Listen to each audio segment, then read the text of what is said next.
The biggest thing about entrepreneurship at a very early stage is getting you into some form of momentum. So, Hmm. in those clearing, I'm interested in where you look at a mental side first and how Tap Mental would say, look, let's diagnose this. And then this is the mental block. How are ways that you get to that piece?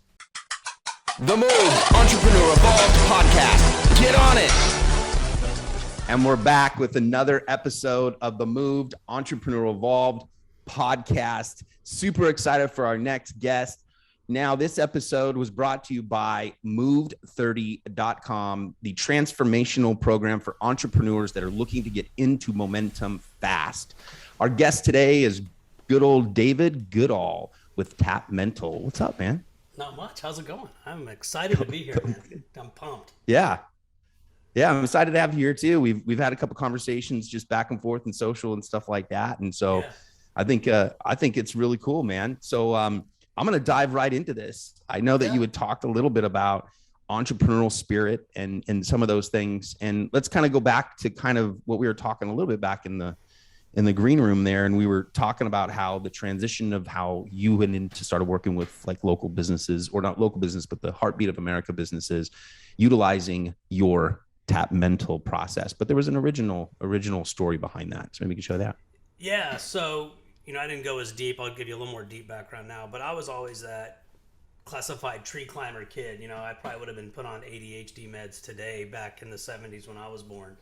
But I grew up in my grandfather's countertop manufacturing plant back in Columbus, Ohio, and he had that entrepreneur spirit, right? And I was like his right hand man up until I was like 8 or 9, and he passed away, unfortunately. But I think that planted the seed in me. Like, the Heartbeat of America is that guy that rolls up his sleeves and goes to work and empowers teams and supports communities. On my journey, I was not such a good student, but I figured it out. I was undiagnosed dyslexic, so it took me a long time to realize that I was gifted with dyslexia, because I see, hear, and feel things that neurotypical people don't, and I think that's given me an edge and a gift. So, struggled in What would school. be Go ahead. some of those things? Interesting. What would be some of those things that maybe you describe?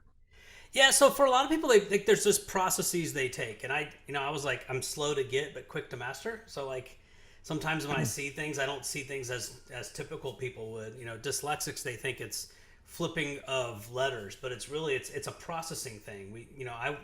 I need to see every step. And it's from a dyslexic perspective. I have an outside looking in.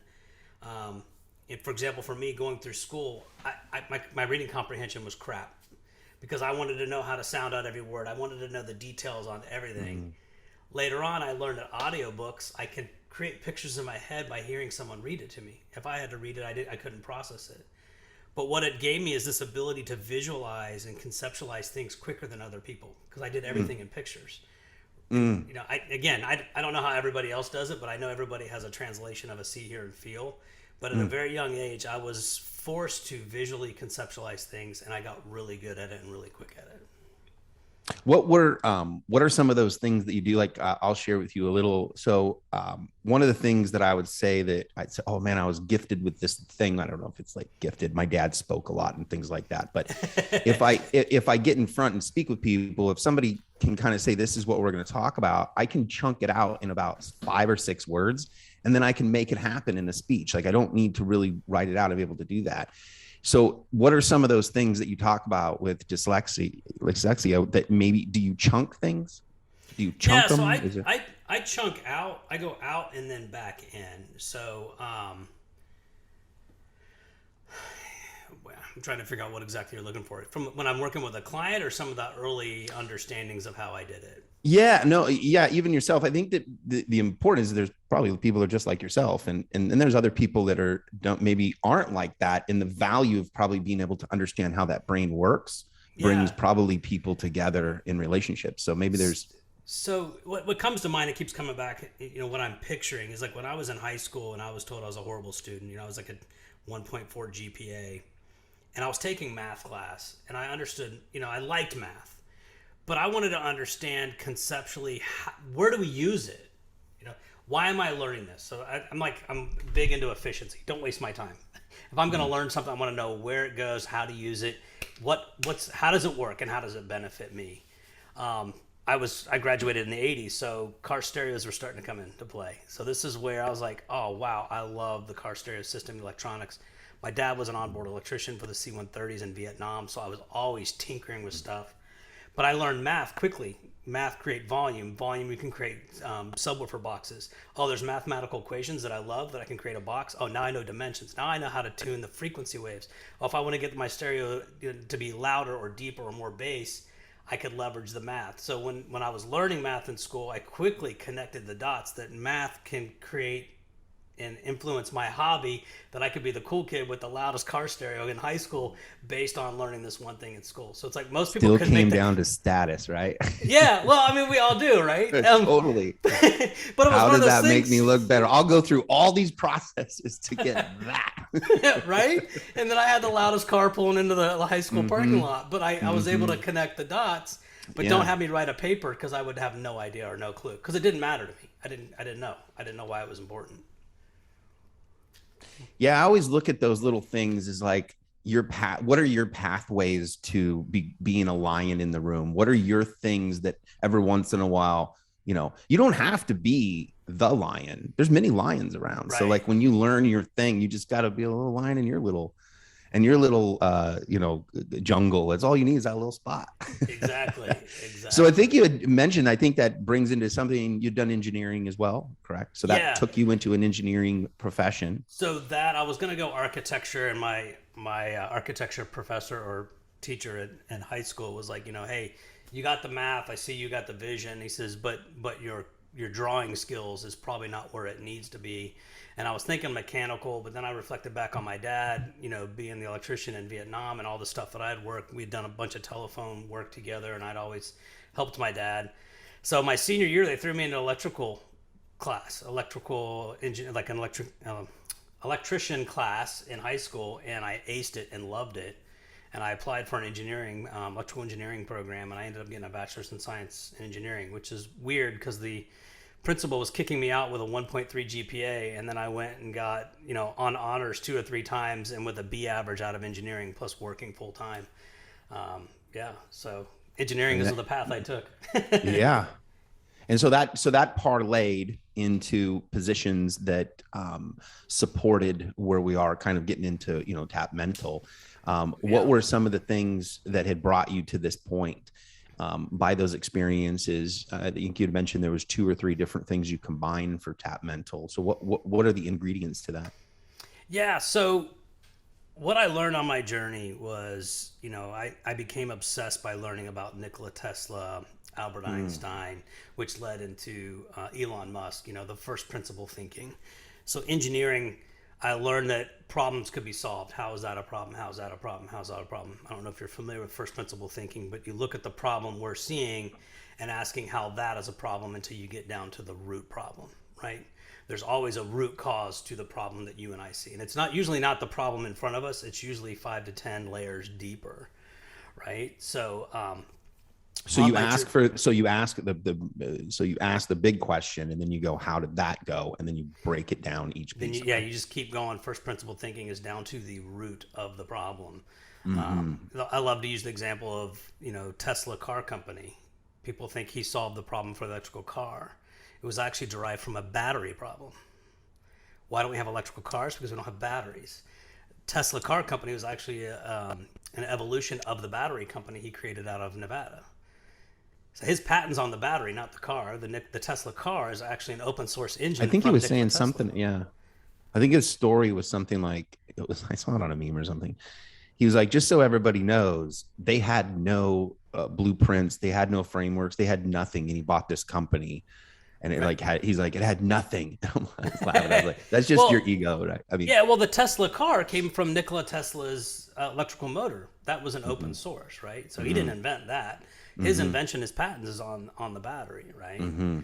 Yeah. So what I learned on my journey is everything is energy. Being an electrical engineer, I always had this intuition, this empathy, this I could read people really quick. With dyslexia, I had to learn how to read people really quick.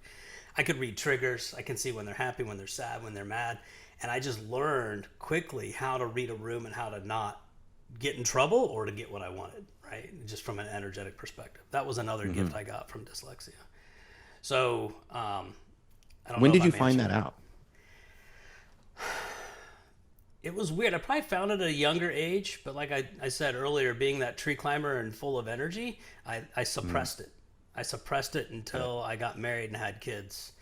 And then that big kid came out of me when I became a father because I was like, oof, life kind of sucks in corporate America when people are telling you what to do, how to do it, when to do it. And I was like, I recognized all the gifts that I had was given. And when I was laid off 5 years ago, I was like, no, I'm going to go back and be a big kid. Yeah. And so at that point, was that the transition that the concept of tap mental had been created? Is it at a point of transition? Yeah. So that is a great question. So me being dyslexic, my baby girl, she's going to be 16 this December, is dyslexic, and my oldest daughter, who's about to turn 18, has been diagnosed autistic. So neuroatypical just ran through my household. My wife, who's an honor student in honors classes, was the 4.0 GPA. I am the dumb one in my mind from an academic perspective. And I remembered all the negativity, negative self-talk that I had acquired through my journey through education. And it was ironic because my wife had so much fear to be that honor student 4.0. It was such an imprint on her that we found this middle ground together. I was like, hey, when we raise kids, I don't want them to feel stupid, but I also don't want to have this pressure of you are judged by the grades, by the challenges in an academic Interesting. setting. So tap mental is what I learned on my journey is we have 60 to 70,000 thoughts a day. 90% of those thoughts are derivative of yesterday. Those thoughts that were derived from yesterday, they're on repeat, right? 90% of our daily thoughts are on autopilot from our unconscious mind.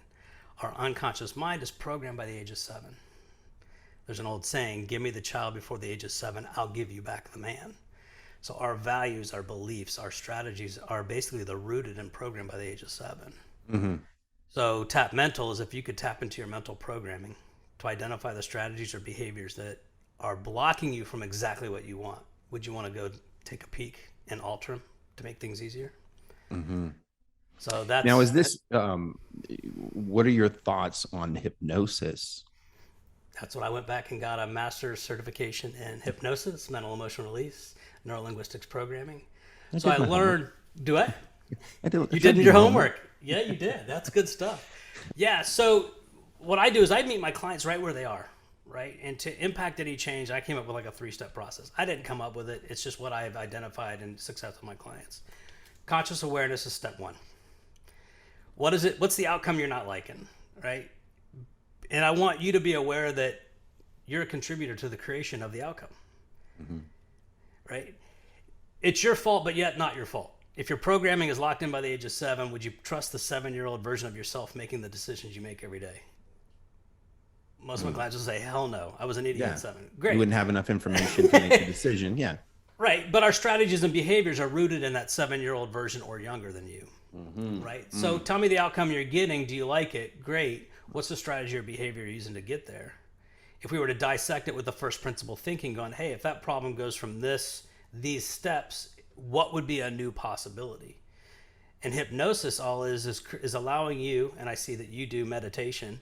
Meditation allows you to get into theta state. Theta state is where our unconscious resides. If you take a new process into your theta state, meditation, hypnosis, language patterns, however you want to look at it, you can alter the strategy or behavior you're using today to a new one for a different outcome. And then with neuroscience today, we create a new pathway. You do that over and over until it's locked into the new highway in your brain. Okay. Could we pick one? Like could you choose an example? Like something that somebody was trying to do? Because I believe in a lot of this. This is like, I think that the greatest, it's kind of, they say like compound interest is the greatest, greatest in the world. I think that repetition is the greatest solution to anything that you want. However, I always say, if it's 10,000 hours to mastery, you don't need to be 10,000 hour mastery to go and utilize that skill set or subject. you might only need 20. Yeah. Well, a lot of it is you just need to get started. I use an analogy with a lot of my clients. Like I grew up in the Midwest. I grew up in Columbus, Ohio, and it's kind of like if you're driving down the highway in the fast lane during a winter storm, right? The fast lane is probably going to be the easiest lane to drive in because that's the lane that everybody's driving in, right? So if you're constantly in the fast lane because it's the easiest lane to drive in because of snow, it's a pain in the ass. Hey, I want to get off at this exit. Well, the exit probably hasn't been driven on as much as the fast lane. In order to get off, I'm going to have to slow down, take my time, and get off, right? But I'll tell you what, if 50 to 100 cars get off at that same fast lane, you're going to be able to take that exit ramp a hell of a lot quicker than if you're the first one to take it. So what I heard you say there, repetition is just saying, hey, I got to create a new thought, a new process. The first time, it's like that first push-up. It might be hard, but after you did it the 100th time, you're like, oh, that's just the new pattern. And think about it. If you get off at the exit ramp and the snow is falling still, that fast lane is going to fill with snow again, no longer traveled. Right? So a lot of times what I have the ability with my gift is I'll have a client that'll come to me and they're like, hey, this is the outcome. We'll just dissect the process. So I had a client that's constantly chasing, for example, it's not ironic, but I have a lot of young clients, 22 to 32-ish, right? What do you think the number one problem is, entrepreneurs 22 to 33? What area of life do you think they're focused on? It's status. It's got to be intimate relationships. Huh. They're starving for them? Or they naturally they don't know how to attract them. them. They don't know how to navigate them. They don't know how to manage them. They haven't developed the strategies or the skills. Think of that age range. They've been in one of these. It's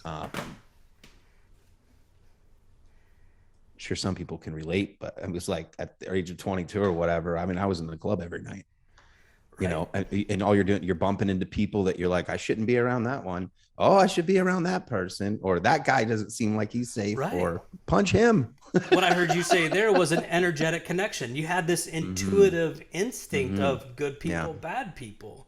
You get a generation of people growing up in electronics. They don't know how to read that energetic profile. You know what? This is really interesting conversation. This brings up an interesting topic. Yeah. Okay. This is a good one. So this actually goes with business owners as well, because I think that I've always kind of sometimes dealt with this one more often. I like to probably deal with, but I think that like coming from a separate era that comes from, if you say that to me, you might get smacked. And having somebody that's in front of you, sarcasm really doesn't go really well with somebody who doesn't want your sarcasm, and somebody that looks you right in the face and says, can you explain what you mean? And all of a sudden it shuts off. You have a total shift in conversation and the person gets embarrassed and like, I wasn't trying to be a jerk, but you kind of were. So you kind of play that little card.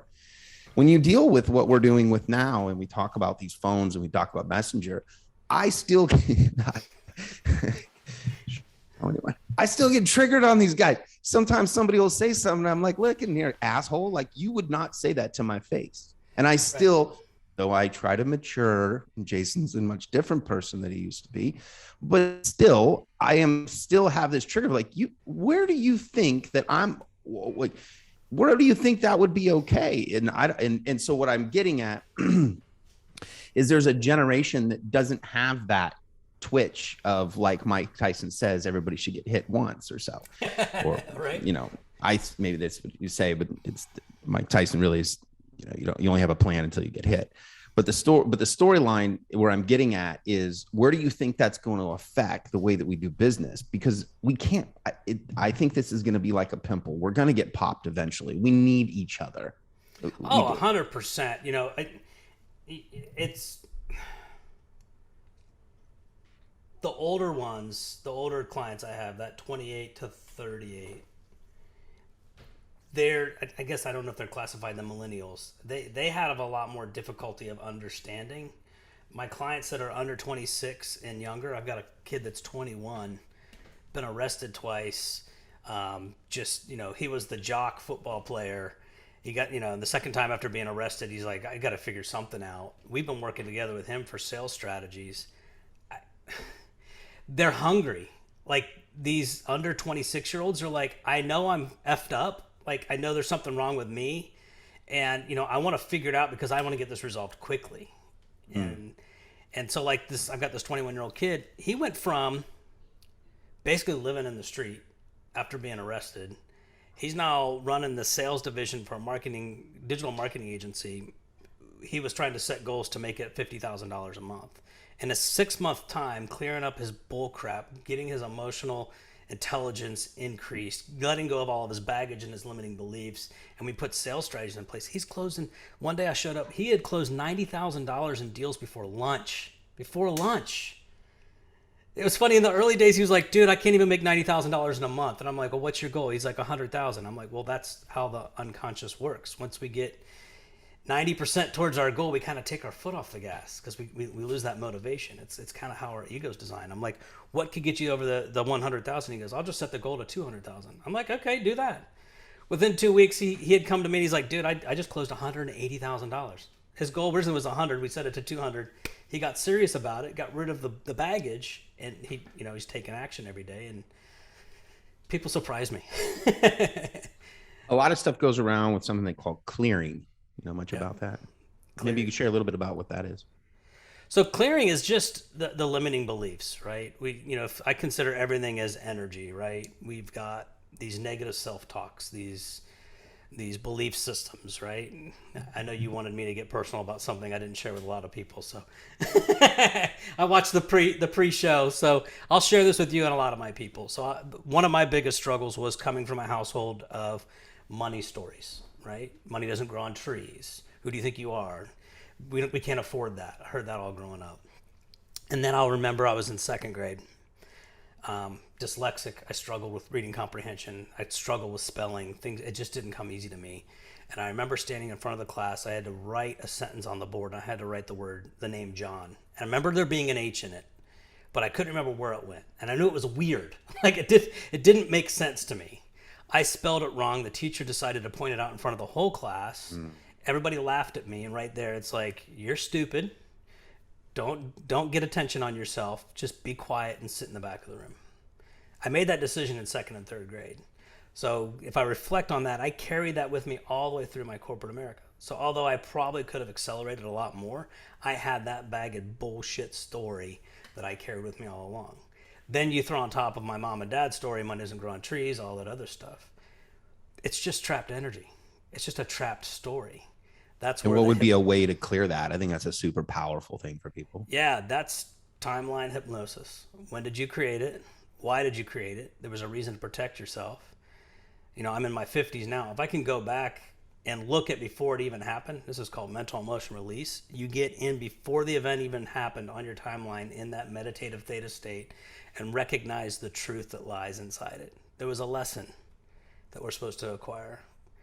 I think God, creator, universe, whatever you want to look at, puts obstacles in front of us to develop the muscles we need to get exactly what we're asking for. We're creators. We can create and we can destroy. Say that again. I think God, universe, puts obstacles in front of us to give us the muscles we need to receive exactly what we ask for. That's interesting. I like that. So if I want X, I have to go through some ish to develop the ability to receive it, right? Yeah. I mean, go ahead. This is an interesting thing in talk about business owners and things like this. And there's always a saying that says it's a personal journey as a business owner. It is. And I think that, and as I go through this whole process and like, I learn all these things all the time. We see different entrepreneurs. I go through my stuff all the time. This ain't no like pretty show all the time. It's like, what the heck, you got to put in the grind. You got to put that out. But my thing about where there's a whole sector of entrepreneurs where I think there's a lot of value here is we have never been in a time where entrepreneurship was so spread out. So it was like either you owned the store down the street and then your family worked there, and then you kind of were, you had a job, and then maybe you would do a MLM on the side. Yeah. Right. But now what we've done is you're noticing an entire society that's I'm going into entrepreneurship. What do you think? Which I think that's great, right? But if that muscle's not created, then you might have a society that's saying I can never accomplish anything because there's so many of people doing. What do you think that's happening on that? What do you think is going to happen with the effects of that on a mental side? If I heard your question correctly, what I'm kind of hearing you is back in the day, the methodologies to acquire wealth or to acquire an income or sustainability for your family was limited. Today, it's almost like a free market open. If you got a good idea and someone's not willing to do it and you're willing to roll up your sleeves and you can make money at it, do it, right? But the generational belief systems that's passed on to us, right? As I shared with you before, the stories my mom and dad told me about money. If I don't get that cleared up, I don't care how much money I want to attract. If I can't overcome that belief system, I can attract wealth, but I'm going to lose it because that old unconscious operating system is going to go back and it's going to find evidence to prove that's true. So, but here's what's ironic through this whole thing. Can I share an example with a client I had? Let's do it, man. Yeah, so I had a client. I set all the rules to the side when we started. I had a client come to me and he was 27 years old. I had spent a year working with his father. And first call, he's like, yeah, my dad told me you're awesome. I'm willing to get some growth. I know I need to get through some mental programming, blah, blah, blah. He's like, I own an Amazon store and my goal is in 5 years, I want to sell it for $4 million. And here's me. I had worked with a couple of Amazon store owners, and I'm like, selling an Amazon store for 5 months?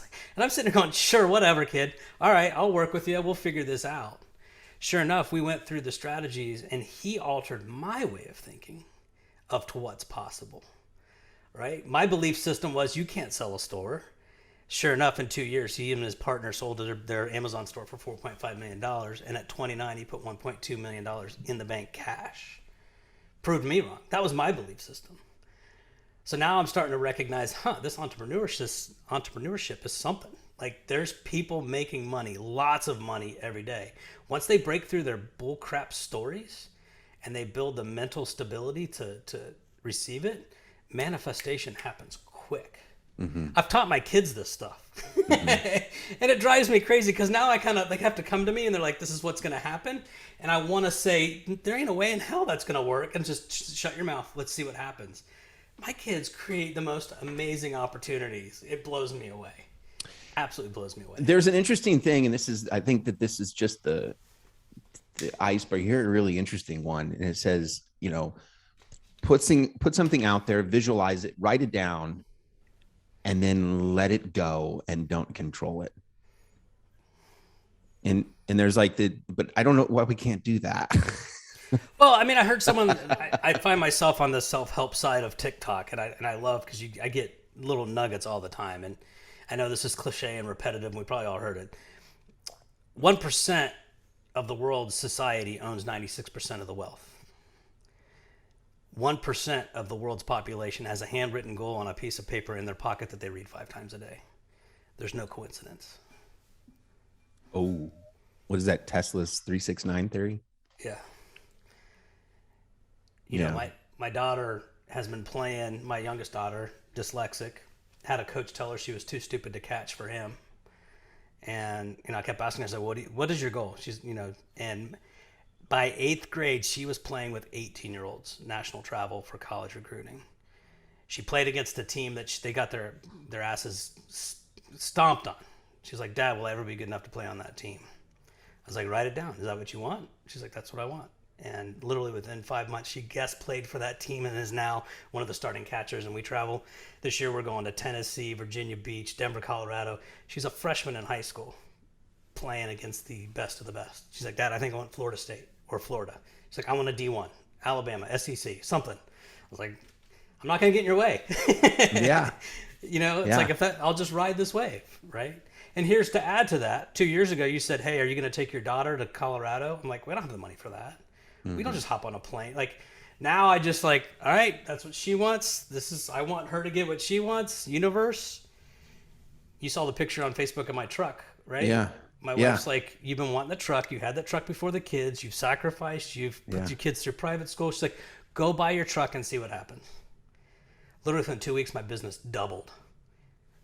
So let's Explain get into that. that a little bit, because I think, well, this is a really interesting conversation, because I think that, and I think that this conversation should not be overlooked, yet it is. And I think it's because when you dive into things, you have a natural way of wanting to fix them.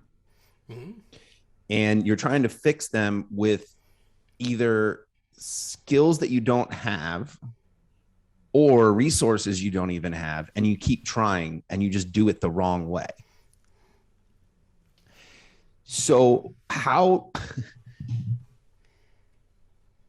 the biggest thing about entrepreneurship at a very early stage is getting you into some form of momentum. So in those clearing, I'm interested in where you look at a mental side first, and how Tap Mental would say, look, let's diagnose this, and then this is the mental block. How are ways that you get to that piece? Yeah. So what I heard you say in there is the definition of insanity. Mm-hmm. Doing the same thing over and over, expecting a different result. I notice most of my questions I'm trying to figure out at the same time I'm asking you. Yeah. Well, here's the deal, right? So we start, it's funny, every client comes to me as a business coach consultant, right? I've got 22 years in services industries. My clients were Apple, Walmart, Chevron, BP. I've worked with the big dogs. I've been in the trenches. $24 million annual contracts. Great. First question I ask is on a scale of 1 to 10. Where's your career? What's your money story? Scale of 1 to 10. Where's your family? Where's your relationships with intimacy? How are you focused on your personal growth? Tell me about your health and fitness. Tell me about your spirituality. We scale all that. And the one that's the lowest, I'm like, that's the biggest distractor in your business. Until that one area out of the 6 is resolved or at least stable, it doesn't matter what you do. It's a distractor. I call it the ambulance running down the street. You and I are sitting here having a conversation and an ambulance drives by. You're going to be like, we're going to rubberneck, right? Yeah. If you're trying to run a business and you and your wife or girlfriend are having issues, you're taking that shit to work with you. Man, that should be talked about so much more, man. People don't realize how much being an entrepreneur, business owner, being a go-getter, whatever the heck you're doing. And if you got some of this, like, this is stupid, or this is the dumbest idea, or it's not going to work, it's never going to work. And it's like, that's hard, man. That's really, really hard. That's what I heard there is if you surround yourself by the negative Nellies, the reason people say that crap is because they can't see themselves doing it. Hurt people hurt people. Mm-hmm. Right? If I'm sitting here with you, Jason, was like, you know what? I got this great idea. I'm going to go do it. You're like, yeah, that's a stupid idea. I would never do that.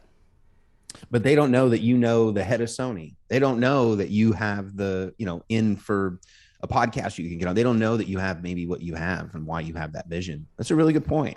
Yeah. Most of the time, the naysayers will tell you no or nay or you shouldn't do that because they themselves can't see themselves doing it. They're projecting their crap on you. So tapping into that, using that, what are some of the mental differences that you find when you sit down and you work with somebody as a business owner, let's say, I love it, 20,000 or 5 million? Repeat your question. So when you have an entrepreneur that's sitting at, let's say 20 to, I'd say that even chunk out even different, but usually I think up to 100,000, I think up to 300,000, and then after like 5 million. Between those, there's different blocks that are there, I would assume. What are some of the ones that you're finding that are different blocks at those different stages?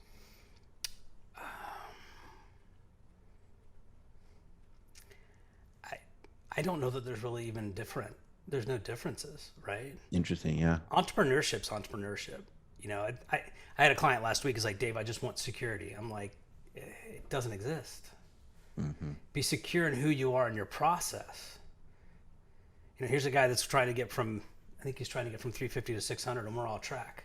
He's like, but I just want security. I'm like, dude, you've been in business. You're the best of the best. You're the guy that invented the Shopify auction websites. Like, you're killing it. You set a goal. We check in every week. We track in the finances and you're getting it. I just want security. What? If you lose a $30,000 contract and you get another one, he goes, I can get 2 more. I'm like, there's your security. in your mind you don't believe you can, but when you're sitting here telling me, you're like, oh yeah, I can do this, this, and this. This customer's pissing me off. I could fire them tomorrow, and I can go get 2 more. Well, then do that. So where's the security issue? It's in between the ears. A lot of us believe there's going to be this feeling, this ultra, this once I have this, then I'll feel secure. Entrepreneurship, as you know, you're an entrepreneur. It doesn't really exist. The security exists in between the ears. Knowing what you're capable of, knowing that you're willing to roll up your sleeves, knowing that you can network. Like you just said earlier, how do I know that they don't have a connection with Sony? How do I know they don't have a podcast? Yeah. How do I know they can't? I can joint venture with this guy. You know, even one of the reasons I'm here today, I'm looking at some of the stuff you do. I'm like, man, there's a connection here that I can send clients to you and vice versa. There's everybody I talk to is my network. My network is my net worth. Mm-hmm. And once I teach that to entrepreneurs, I'm like, I don't care who you talk to. Figure out what the connection is. How can you help them? And this is the way the universe works. You get it back tenfold. I can't explain that. It's proven. I mean, how much have you given and how much have you received based on your give? I do these podcasts and we're at like 66, I don't know, 60 something, 65, 66, you know. And I was telling someone, when you're building a brand, and we'll even do it here, we're only on episode 60, you know, when you're building a brand, you're just going to have to suck it up and do this stuff for free. I mean, it's like, I literally just go out there, create some value, but I know that if I keep doing this, that the parlay will catch up to itself, because you finally, that's what I think that maybe in this conversation of people that are starting is that the one thing that you see the next person do is they've gone through the process more than once. Oh, and that's all you got to do. You got to get that shit over. Once you get over like one time, you're like, okay, I know what that next stage, and then you're chasing the freaking vein, the blood out of the vein, right? Just give it to me on some shit. Yeah, well, that's great. where I was 5 years ago. I was walking through the neighborhood with my wife, going, you know, I left a multi-6-figure job, and I'm like, I'm gonna do this myself. And then after the first year, I'm like, what the f am I thinking? I've got bills to pay. My girls are in private school. They're like it just hit me like a freaking train. And it's like, okay, wait, you survived a year. Like, now I had to break through that logical mental programming. You survived a year. What's next? What's next? What's next? And I'll share another story with you. So we stopped giving ourselves permission, right? So this is what I did. I left corporate America, multi-6-figure job, and I'm like, okay, vacation's done, car's done. Like, I stopped giving myself permission on the niceties, because I want to build a business. I'm like, I'm tired of being told what to do. I'm tired of the stresses. I'm tired of someone else dictating when to eat, when to go to the restroom. You know what I mean? Just that whole corporate mindset. So yeah. I removed permissions on a lot of stuff in my life, including my health and fitness. Right? We're going to sacrifice. Yeah. And then at what point you got to kind of figure out what's the finish line when I can get permission for that. Okay, now when can I get permission for that again? Okay, when do I get? So it was after a year. We didn't take a summer vacation. The year after that, I call it the Love Shack, and actually my family loves it. We go out to Sunset Beach. I rent this house. It's on the canal. We can bring the dogs. It's 1970 shag carpet, but we're 3 houses from the beach. We got water in the backyard. We paddleboard, and I thought, I want to ball out, and this is like a crappy house, and my family loves it. When can we go back to the canal, Dad? When can we go back to the canal? And it's the simplicities. It's like, okay, cool, that's normal. So now what's the next level? The next level? So my wife and I were talking last night. She's like, you know, my oldest daughter races mountain bikes, and she ended up just getting fourth in the state. You know, I'll be honest with you, that's the gnarliest sport out there. Dude. Oh my God. Like, she wants to do downhill. Is it downhill? She does cross country. Okay. She does cross country. So she does like the 12 that's mile. not incredible. Let me not take that away from her at all. But yeah. I'm thinking those downhill mountain bikers, dude, like, when they come around those corners. Oh yeah. So like, and that's funny. I asked my daughter, I said, what was your fondest memory growing up as the family? She's like, I used to race mountain bikes up in Pisgah. Not because I'm an amazing athlete. It's because I wanted to be on a trail out in Pisgah National Forest that was marked, and I could drink a beer and be fed at the end of it and not get lost in the National Forest. But my daughters remember me doing the races, and we'd rent a cabin for the weekend, and the day after the race, we'd go hike the waterfalls, and they'd put their Teva sandals on and their bathing suits, and they'd run through waterfalls, and we'd hike for days up in the mountains. Simplicity. I think we all think we need this baller out lifestyle and all this, the simple things. Once we get the simple things and we normalize that, then we go to the next level. And the point I was trying to get across, my wife was like, will we ever be able to afford for Kennedy and I to go out to Arizona to do like winter training and blah, blah, blah, blah, blah. And I'm like, look, San Lee's 45 minutes down the road. Pisgah Forest is 3 hours down the road. Well, West Virginia Snowshoe is where the cross-country nationals are every summer. When have you visited any of those? If you're not willing to go down 45 minutes down the road to do that adventure, who's to say that the universe is going to open up putting your shit on a plane and flying 3,000 miles? That's next level stuff, right? Yeah. Conquer the little stuff and know that that's normal. That's normal. That's normal. Now the universe opens up the big doors. A lot of people think you come from here to the big door. No, you got to go from here, then to here, then to here. And in each step, you normalize it. Yep, that's normal. That's where the security comes in, right? Once you make those little steps and you get that next level of security, it's two things happen. I have some clients going, what if I lose it all tomorrow? I'm like, well, you got it once, go get it again. Yeah. But one of the things that like jacks with your brain, almost like thinking about the word forever or something, is that there is more than enough money. Tons. Like, I still jacked with this one. You're like, oh, there's not enough. And you're like, there is so. And then I heard Elon Musk, he said, all money is a database of information transferring back and forth. And I was like, well, you totally look at things different than me, but let me see how I could dissect that. Well, and I thought it was so cool. What is money called today? Currency. And I'm not a Latin language person, but my wife was. Think of the root currency, current. What is a current? It has to flow. Oh, dude, we're diving in here, man. If money is sitting still, it's getting stagnant and stinky and dirty and yucky. Your money has to work for you. It has to be moving. If I'm not investing in myself with someone else, who's going to invest in me? Wow, that's a really good one, too. If I'm not investing in a real estate property to someone to provide a place for someone to rent, how is that ever going to, like, these people that buy these multi-million-dollar houses and let them sit, I'm like, it's getting stagnant.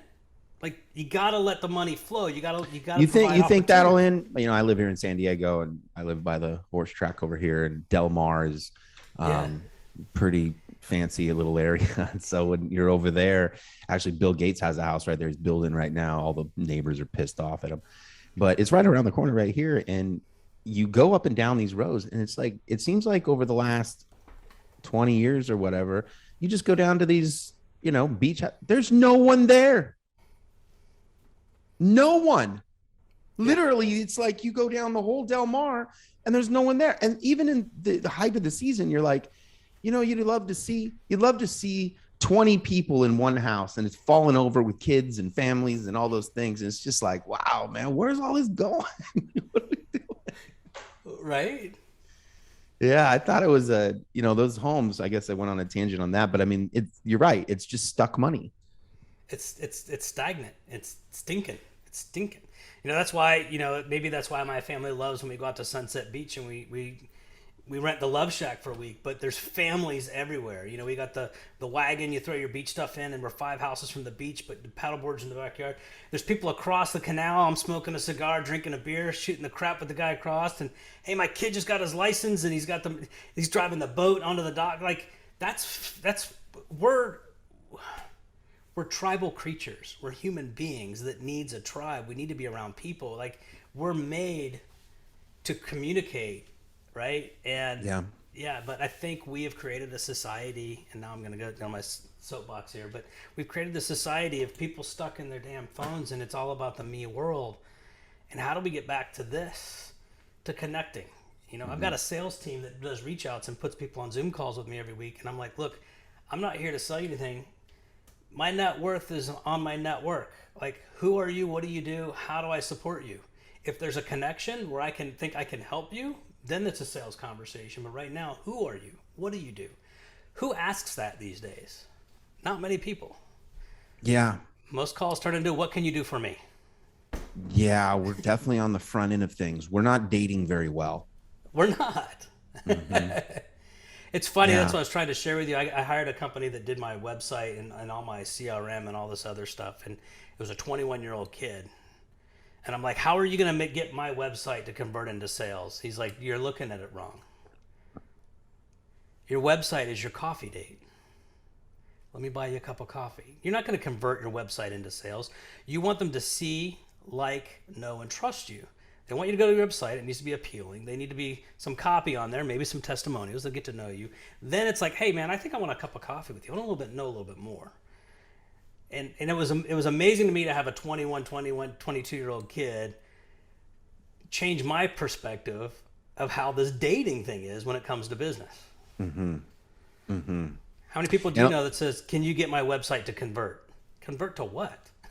Direct sales? What are we doing? Yeah. Yeah.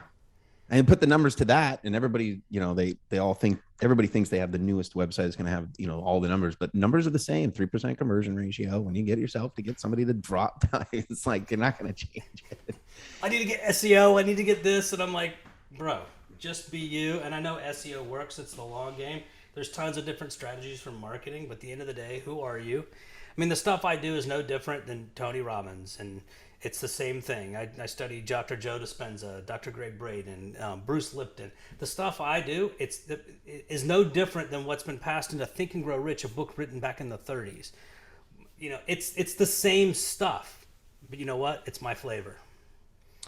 I've got my spices. I've got my ingredients. And, I'm not going to be everybody's cup of tea, but there's going to be a lot of people going, man, he struggled in high school. He did this. He got a college degree. He's not an idiot. He's made some amazing impacts on small businesses that has made a huge impact on communities. I help an 80 employee company go from 8 million to 20 million. You know what that does? Not just for the owner, but for all the employees, the community, it's currency, right? Money's got to flow. If I can help someone double their revenue in a year's time to 2 years' time, it's amazing. I used to always call that the better Christmas. Right? And I'd be like, yeah, it's like when you get staff and you get employees and you get team, and then everybody's Christmas it's like everybody has a better Christmas because, everybody, you do, the families do, everybody has one. So when things are running smooth, I dig this, man. I think that you're tapping into some, you like that? Tapping. But you are tapping into some things that I think is very important for people to understand. There's a lot of transitions. I think there's a lot of I don't want to say mental health in the entrepreneurial world, because I don't really want to try and tap that. But what I am saying is that I think that there's a lot of room for areas of entrepreneurs that maybe don't have to go to like a psychiatrist or psychologist, that there might be the breakage that is attached to the actual business, not just maybe your personal, which obviously overflows. Man, this has been awesome, Dave. How do people find you? So I've got a website, tapmental, TAPMENTAL.io. There's a book a call on there, 30-minute breakthrough. Again, it's all about networking. If there's a connection, great. If not, you'll be on my system for someone to send a Christmas card to, because our network's our net worth. Very cool, man. Very cool. They can find you on Facebook as well. I'm on Facebook. Most of my activity is going to be on LinkedIn, and I'm on Instagram a little bit more than Facebook. But I probably should play that game. I just haven't had. I've had a lot more activity. I've got videographer. We're putting video content on LinkedIn, 2 or 3 pieces a week. That's another thing I learned a long time ago. My 3-step process: conscious awareness, hypnosis, repetition. I've got videos all about that, all over LinkedIn on how to do it. I'm giving it away. Like, most people are like, hey, how do you help me do that? That's when it comes into play. But I'm not reinventing the wheel. This stuff's been around since the book Think and Grow Rich. Law of reciprocity. It's awesome.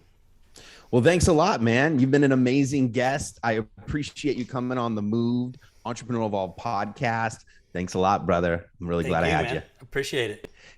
And so everybody else out there, this does wrap up another podcast episode. This one was amazing. If any of you guys want to look at other podcasts, another awesome person is Sierra Lewick. You can go back and look at those episodes as well. She has her story, which was awesome. Thanks a lot, guys, for joining us another day and another dollar at Moved Entrepreneur Evolved. Thanks a lot.